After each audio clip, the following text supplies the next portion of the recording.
anticipa poi Cesaro, ancora Cesaro, punta il diretto avversario, va con il destro Cesaro, apre lui le marcature, sempre con il numero 7, il bomber della Pisana Calcio 8, 26esimo, gol stagionale per lui.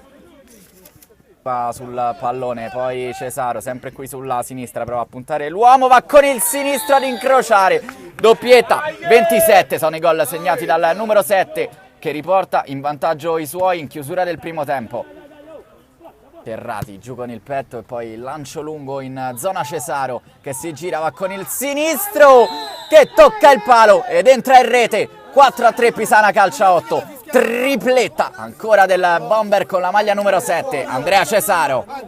Passa il pallone per Ammassari, taglio di Cesaro che riceve la sfera, conclusione di prima intenzione, poker di Cesaro come la settimana scorsa. 4 gol per il numero 7, 5-3 Pisana.